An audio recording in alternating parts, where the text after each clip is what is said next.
Chers auditeurs et internautes, bonjour et merci de vous joindre à nous pour ce numéro de notre magazine. Eh bien, pour notre première rubrique, les chroniques, nous vous proposons de suivre cet élément sur la mauvaise utilisation des réseaux sociaux. Plateforme en ligne permettant à ses utilisateurs de créer des profils, de se connecter avec d'autres personnes, en vue notamment de se partager des informations. Les réseaux sociaux sont devenus pour la plupart des centres de problèmes sociaux. Il n'est plus rare de remarquer des comptes concentrés essentiellement sur la vie privée des personnalités politiques, culturelles, sportives et bien d'autres. On observe sur ces réseaux la propagation des fake news sur des États, des institutions, des entreprises publiques et privées et sur bien d'autres structures. Pour gagner en visibilité et se faire de l'argent, certains créateurs de contenu ont fait de leurs comptes, blogs et pages des canaux de dépravation de mœurs, division, diffamation, harcèlement et d'intimidation où certains internautes sont victimes d'escroqueries, de piratage de comptes, de vol d'informations personnelles et d'attaques informatiques. Étant dans un monde numérique et dominé par des défis tant professionnels que personnels, nous sommes appelés à utiliser à bon escient ces réseaux, à l'instar de TikTok et de Facebook, notamment pour un meilleur réseautage social capable d'impacter positivement notre quotidien. Amoureux de la nature, le président de la République du Congo est un grand défenseur de la planète. Ainsi, pour mieux comprendre le parcours de ce visio écologiste, mesdames et messieurs, je vous invite à suivre ce portrait. La forestation et le reboisement jouent un rôle crucial dans la lutte contre le changement climatique. Ils contribuent à la préservation de la biodiversité, notamment en contribuant au stockage du carbone, à la protection des sols et à la création d'habitats pour la faune et la flore, d'où la nécessité de promouvoir des initiatives favorisant la restauration des écosystèmes forestiers et marins. Ainsi, étant visio-écologiste, le président de la République du Congo, Denis Sassou Nguesso, a à son actif plusieurs initiatives salutaires pour le monde en général et pour le Congo en particulier, à l'instar du programme éducatif Une école, un champ en 1983 et d'une journée nationale de l'arbre instituée par la loi numéro 062/84 du 11 septembre 1984, ce quelques années seulement après son arrivée au pouvoir. Outre cette journée et ce programme, le président de la Commission climat du bassin du Congo est également au centre de la décennie des Nations unies pour le boisement et le reboisement, prévu pour la période allant de 2027 à 2036 et adopté suite à sa proposition sur la décennie mondiale de la forestation et du reboisement. Une idée qui positionne une fois de plus le Congo comme un grand acteur dans la lutte contre le changement climatique. Le président de la République du Congo est aussi l'initiateur du Fonds bleu pour le bassin du Congo, un mécanisme de développement mis en place le 9 mars 2017 à Oyo, dans le département de la Cuvette, en République du Congo, dans le but de favoriser la promotion et le développement de l'économie bleue du bassin du Congo, ainsi que le bien-être des populations. Avec plus de 40 ans dans la promotion de la protection de l'environnement, le président de la République du Congo est un champion, un pédagogue, un leader et un modèle qui a commencé à s'investir dans la lutte contre le changement climatique lorsque cette question était encore méconnue de plusieurs. Forum Vox, c'est aussi sa rubrique feedback. Mesdames et messieurs, dans ce numéro, nous vous proposons de suivre cet entretien. Bonjour, Monsieur le Président. Nous sommes très ravis d'échanger avec vous. Monsieur le Président, pouvez-vous nous parler de vous, s'il vous plaît? Quelle est votre identité? Je suis Joe Washington Ebina, président de la Fondation Evina, membre des organisations des droits de l'homme, activiste des droits de l'homme. Merci, Monsieur le Président. À présent, peut-on savoir c'est quoi concrètement la Fondation Ebina?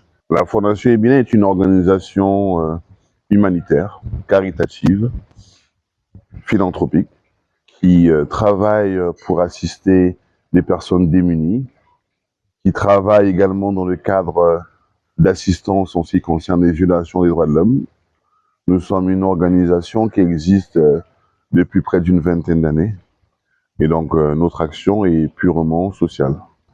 La Fondation Ebina est-elle représentée dans tous les départements du Congo? Non, nous sommes basés à Brazzaville, mais nous gérons des cas qui viennent de partout. Dans une vingtaine d'années, on a fait beaucoup de cas. Je ne peux pas vous donner le nombre exact. Vous savez, j'ai la mauvaise pratique d'oublier le bien que nous faisons. Donc, je ne compte pas. Mais je sais que nous avons atteint des très grands nombres. Parce qu'après 20 ans, en sachant que c'est relativement tous les jours que nous recevons des demandes, que nous n'assistons pas en totalité, parce que les moyens ne nous permettent pas, mais nous restons constants à œuvrer dans l'aide sociale. Oui, Président, c'est vrai, parce que même la Bible nous dit, on la main droite donne, la main gauche ignore. Mais, Président, mais n'empêche, on peut toujours savoir, parce qu'il y a des cas qui nous portent à cœur. On peut dire que non, ben voilà, en telle année, je suis intervenu dans telle situation, il y avait peut-être une petite fille qui était malade, et voilà. Mais lorsque vous le dites, je vous dis qu'il y en a eu tellement. Il y a tellement eu d'opérations, il y a tellement eu d'aide, il y a tellement eu d'actions, que je vous dis que c'est même aussi biblique d'oublier le bienfait et penser à d'autres bienfaits. Je vois les cas d'aujourd'hui, mais je vous assure que ce sont des cas nombreux à travers toutes ces années. Beaucoup d'aide sociale, beaucoup d'assistance, beaucoup d'opérations. Voilà. Est-ce qu'il y a des critères pour recevoir de l'aide auprès de votre fondation? Le seul critère pour recevoir de l'aide, c'est d'être humain. Être humain et être en difficulté. C'est tout. Et il faut rappeler que la fondation est une petite fondation qui a des grandes ambitions, mais nos ambitions, évidemment, sont souvent stoppées par une demande trop importante. Je vous rappelle qu'il y a une vingtaine d'années, il y a 30 ans, il y avait moins de demandes qu'aujourd'hui. Aujourd'hui, il y a beaucoup plus de demandes, il y a beaucoup plus de souffrances. Vous allez remarquer que la violence au Congo s'est accentuée. La violence juvénile, la violence dans les quartiers. Il y a aussi une forme de violence sociale qui existe. Voilà pourquoi je vous dis que il y a 20 ans, il y a une trentaine d'années, il y avait moins de problèmes. Et 30 ans après, 20 ans après, la misère est beaucoup plus grande et les souffrances sont plus grandes. En parlant de la violence juvénile, aujourd'hui, il y a beaucoup de jeunes dans les prisons. Est-ce que ces jeunes-là aussi peuvent aussi bénéficier de votre aide? Ils bénéficient déjà. La Fondation Ebina a beaucoup travaillé dans le temps avec la maison d'arrêt. La Fondation Ebina travaille beaucoup aussi dans l'aide des jeunes. Il y a quelques années, dans les années 2015-2018, si je ne me trompe pas, il y avait une fille dont les parents avaient lancé un cri de cœur dans les médias pour que vous puissiez leur venir en aide parce que leur fille avait un gonflement au niveau de l'œil et son visage était à moitié gonflé. Qu'en est-il de cette fille aujourd'hui? Oui, je me souviens très bien de ce cas. La petite va bien. Évidemment, elle a perdu l'usage de son œil droit, mais elle se porte bien. Et le plus important, c'est nous rendons grâce à Dieu parce que l'opération s'était bien passée. Et donc, c'est l'un des cas, un des nombreux cas que nous avons assisté, oui. Le Président, Aujourd'hui, nous voyons la veuve au Congo est beaucoup marginalisée. Président, est-ce que les veuves aussi bénéficient d'une assistance particulière au sein de votre fondation? Mais écoutez, comme je vous dis, hein, la Fondation Ebina travaille dans plusieurs cadres, mais nous ne pouvons pas tout embrasser. Je suis heureux de constater qu'il y a une dame ministre au Congo-Brazzaville, je crois Madame Ngani, qui prend le relais dans ce combat. C'est une très bonne chose. Mais au niveau de la Fondation Ebina, nous avons assisté des mamans sporadiquement. Mais cela n'est pas dans une action que nous faisons d'une manière régulière. Nous travaillons beaucoup plus dans d'autres cas. Qu'attendez-vous en retour en venant en aide aux personnes vulnérables? Alors, voilà l'interprétation que vous faites. Vous êtes habitué à rencontrer des gens qui font des choses en attendant un retour. Nous, on le fait parce que le bon Dieu nous aime bien. On le fait parce que nos consciences l'exigent. Nous attendons rien des gens. Au contraire, nous refusons même lorsque certaines personnes pensent nous donner des cadeaux après avoir obtenu notre assistance. Nous pensons que non, tout n'est pas toujours animé de quelque chose. Il y a des gens qui font des actions. Nous, à la Fondation Ebina, nous faisons des actions sans retour. Nous n'avons pas besoin de faire des choses pour avoir des récompenses. Le bon Dieu qui nous donne un souffle de vie nous récompense déjà tous les jours. vous êtes chrétien. Tout à fait. Est venue l'idée de venir en aide aux personnes? C'est un sentiment humain, mais c'est un sentiment aussi familial. je suis né dans une famille où, dès le bas âge, ma grand-mère, qui était, qu'on appelait Coco Mundele, était une maman, une grand-mère formidable. Elle a beaucoup influencé mon activité. Et puis mon père également, Charles Ebina, était un homme extraordinaire qui, dans son amour, donnait aux gens. Il avait même installé dans son entreprise des salaires qu'il donnait à des personnes qui ne travaillaient pas avec lui, mais des personnes handicapées, des personnes vulnérables. Donc, c'est le contexte dans lequel j'ai grandi, c'est le contexte dans lequel j'ai appris. Et puis, évidemment, l'amour du prochain, le bon Dieu qui nous demande de ne pas vivre que pour soi. Il faut vivre pour les autres. Je pense que nous pouvons servir la République sans être en fonction. Chacun dans son milieu, chacun dans son organisation peut très bien faire un travail pour apporter l'assistance à nos compatriotes. Président, dites-nous alors, votre parcours du bas âge jusqu'à aujourd'hui. Écoutez, c'est une longue vie. Hein. Écoutez, je vous dis simplement que longue vie, on peut dire ça comme ça, mais mon parcours, je le retiens simplement dans l'action sociale. Je crois que le plus important, c'est d'arrêter de vivre pour soi. J'ai compris à un certain moment de ma vie qu'il n'y avait aucun plaisir à ne penser qu'à soi. Et donc la vie a un sens lorsque ce parcours est lié à l'action sociale, lié à trouver des solutions à la société. C'est là où je trouve satisfaction, c'est là où ce n'est pas facile au Congo. Il y a plusieurs interprétations, mais il ne faut pas s'arrêter. Un homme de conviction ne s'arrête pas à des interprétations. Les gens sont libres de dire ce qu'ils pensent. Mais ce qui est important pour nous, c'est l'action sociale. Et c'est surtout le discours autour que vous entendrez les mamans, des personnes âgées, les enfants de la rue, de notre action. C'est ce qui nous importe le plus. Les gens qui nous critiquent sont libres de le faire. Président, et quand on vous critique, quel effet ça vous fait? Est-ce que vous êtes passif? Écoutez, quand vous me critiquez, ça dépend de quoi, mais moi je respecte la critique. Il y a des gens qui me critiquent même lorsqu'on fait du bien. Alors, ils sont libres de critiquer. Je ne vais pas m'arrêter à ça. Ce qui me ferait mal, c'est d'entendre les gens que nous aidons nous critiquer. Ce serait là, je crois, le problème.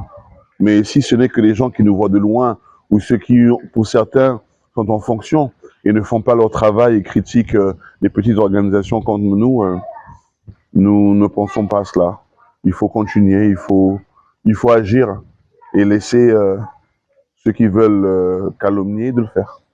Est-ce que vous recevez, parce que c'est quand même pas facile de venir en aide aux personnes, presque à des milliers de personnes, est-ce que vous recevez une aide financière particulière? Non, absolument pas. La Fondation Ebina est liée à nos activités commerciales. Donc, nous sommes une structure d'affaires et nous essayons, avec nos maigres moyens, de toujours mettre de côté l'activité sociale. Comme je vous ai dit, notre vie n'a pas d'importance si cela ne serait s'arrêter qu'à nous-mêmes. Vous savez, nos parents nous ont montré l'exemple de l'action sociale. Donc, il est important de toujours penser, comme la parole le dit dans la dîme, un dixième, toujours mettre une action, toujours créer une opportunité, une provision pour l'action sociale. C'est un mode de vie, c'est une volonté de vivre pas que pour soi, de vivre pour une société qui a besoin d'aide. Président, des gens comme vous sont maintenant rares dans ce monde, il ne faut pas se le cacher. Mais est-ce qu'après vous, il y aura encore un autre Ebina? Mais écoutez, je le souhaite. Je pense que mes enfants, lorsqu'ils me voient dans l'action, lorsqu'ils regardent ce que nous faisons, aussi bien dans les médias, j'espère qu'ils continueront l'œuvre. Comme moi, j'ai continué l'œuvre de mon père. Et j'espère qu'ils comprendront que la vie n'a pas d'importance que pour soi. Il faut vivre aussi pour les autres. Et c'est là qu'on s'épanouit. Pour moi, être riche, c'est vivre pour les autres. C'est trouver des solutions à nos problèmes au quotidien. Cela est pour certaines personnes utopique. Certains pensent que c'est un rêve. Mais alors, à ce moment-là, je préfère être un rêveur. Le président, hein, il y a des gens qui se disent parfois, voilà, voilà, le président, il le fait, c'est parce qu'il est bourré de fric. Il est peut-être, si peut-être il n'en avait pas, il ne le ferait pas. C'est totalement faux. Les gens qui font du social, c'est pas parce qu'ils ont de l'argent seulement. C'est parce qu'ils ont la volonté, ils ont de l'amour. Je vous l'ai dit, ça fait 20 ans que nous agissons dans le social. C'est pas un problème d'argent seulement, c'est aussi un problème d'action. Je ne cache pas que c'est vrai, il faut avoir de la provision. Mais vous pensez que les mamans qui sont engagées dans les orphelinats ont des moyens? Vous pensez que les personnes, les bonnes sœurs ont des moyens? Il y a aussi le cœur. Le cœur détermine l'action. Il y a des hommes au Congo qui sont bourrés d'argent, mais qui ne pensent qu'à leur ventre, qui ne pensent qu'à leur intérêt, à leur famille. C'est un problème de cœur, c'est un problème de volonté personnelle, c'est un problème d'éthique. Si vous considérez que vivre, c'est pour vous et votre famille, c'est vous qui considérez. Mais pour moi, la famille est toujours nationale. Nous sommes tous d'une même famille, la famille humaine. C'est ça le plus important. Ce sont des valeurs universelles qu'il faut défendre. Malgré certains comportements, il faut croire dans le partage. Et moi, je considère que le partage nous épanouit. Je ne vous cache pas que lorsque nous trouvons des solutions à des personnes qui souffrent, c'est une bénédiction pour nous. Et c'est comme ça que nous vivons. Une bénédiction. Président, les Saintes Écritures, notamment la Bible, nous enseignent que le monde, faire le monde, est une œuvre parce que la Bible dit que j'étais vêtu, vous m'avez nourri, j'étais nu, vous m'avez vêtu. Et j'étais nu, vous m'avez vêtu, j'étais affamé, vous m'avez nourri. Et on a posé la question au bon Dieu, mais à quel moment nous avons fait cela? Dès que tu vis au ciel. Il dit que quand vous le faites à un peu petit, vous le faites à moi. Président, est-ce que vous croyez que cela aussi s'applique à vous? Totalement. Vous savez, il ne faut pas croire qu'à la fondation, nous réussissons à tout. Nous avons la volonté de réussir, mais malheureusement, le bon Dieu décide toujours.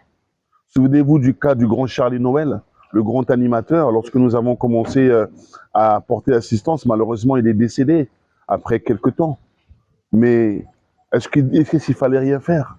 Les médecins nous ont dit que c'était pas possible, il n'y avait plus rien à faire. Mais nous avons cru qu'il fallait toujours, de toute manière, pour nous, il faut toujours se battre jusqu'à la dernière minute. Simplement pour vous dire que nous laissons au bon Dieu de décider de l'avenir et du sort de chacun. Mais nous agissons quel que soit, lorsque les possibilités sont là, nous nous battons. Parfois, les grandes possibilités, c'est aussi la disponibilité. Il y a des personnes au Congo qui n'ont pas de moyens, mais qui sont disponibles. Et cette disponibilité-là est extraordinaire. Moi, je salue ces disponibilités-là. Et donc, je vous dis simplement que l'action dépend toujours d'une volonté, mais à la fin, le bon Dieu décide de tout. Et voilà pourquoi je vous dis, nous faisons notre part. Je ne vous cache pas qu'un jour, dans mon bureau, j'ai eu ce moment d'émotion où j'ai eu des larmes aux yeux et je me suis posé la question de savoir, mais j'ai dit au bon Dieu, mais pourquoi les gens viennent me voir parfois et je n'ai pas assez de moyens, mais Dieu, mais aide-nous à avoir ces moyens-là. Mais avec le peu qu'on fait. Et j'ai senti Dieu me dire, mais tu n'as pas le choix. Fais-le. De toute manière, tu n'as pas le choix, tu n'es qu'un simple mortel. Hein? Tu es mon fils, tu es un simple mortel. Fais ce que je te dis. Et j'ai senti un soulagement de dire, bon, on fait ce qu'on peut. Et Dieu fera le reste. Donc c'est une philosophie qui est comme ça. Mais c'est une manière de vivre également. Président, aujourd'hui, on peut vous considérer comme étant Corneille. Oh, écoutez, vous me considérez ce que vous voulez. Hein. Certains me donnent des noms ici partout. Mais bon, écoutez, nous faisons le peu que nous pouvons. Religion, entre une case, une maisonnette et une villa, quelle sera la vôtre? Entre une case, une maisonnette et une villa. Je pense que chaque jour suffit sa peine. C'est-à-dire, pendant qu'on est sur Terre, on se bat à être correct, à vivre autant qu'on peut, à ne pas faire semblant de chercher à être pauvre. Non. Je pense que le bon Dieu nous jugera demain, car nous rejoindrons un jour le monde de l'au-delà. Ça, c'est évident. Nous sommes tous appelés à cela.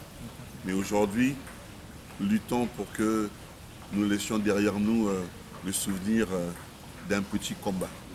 Je me souviens du grand Nelson Mandela qui dans sa lutte, avait tellement fait, mais qui dans son élan d'émotion pensait à l'avenir. Et il avait bien compris que l'avenir n'appartenait pas simplement aux Noirs. Président, dans vos œuvres de charité, est-il arrivé que vous puissiez adopter un enfant ou une enfant? Dans nos œuvres de charité, nous aidons à adopter. Nous ne prenons pas la responsabilité d'adopter directement. Moi, je l'ai fait d'une manière personnelle. J'ai un fils aujourd'hui qui est aux États-Unis, qui s'appelle Rodel. Je demande aux Congolais qui peuvent adopter d'adopter, mais ce n'est pas ce que nous faisons dans la fondation. Au niveau de la fondation, nous aidons les mamans, les papas qui peuvent adopter, nous les accompagnons. dans un cadre juridique, dans une aide financière. Nous essayons. Voilà. Mesdames et messieurs, c'est maintenant que nous mettons fin à cet entretien. Nous remercions tous nos followers, nos invités, nos éditeurs qui nous ont suivis. Merci beaucoup. N'oubliez pas surtout de commenter, de liker, de partager. Mettez un pouce bleu, je vous prie. Forum Vox se poursuit avec la rubrique Mots des beautés. Ensemble de pratiques et de produits visant à améliorer l'apparence physique et le bien-être général. Les soins de beauté incluent des soins de visage, du corps, des cheveux, des mains, des pieds et des traitements esthétiques qui englobent une procédure non chirurgicale visant à améliorer l'apparence physique d'une personne en corrigeant des imperfections, en réduisant les signes de l'âge ou en améliorant sa silhouette. Les soins de beauté peuvent ainsi être adaptés aux besoins individuels et peuvent être réalisés à domicile ou dans des instituts de beauté.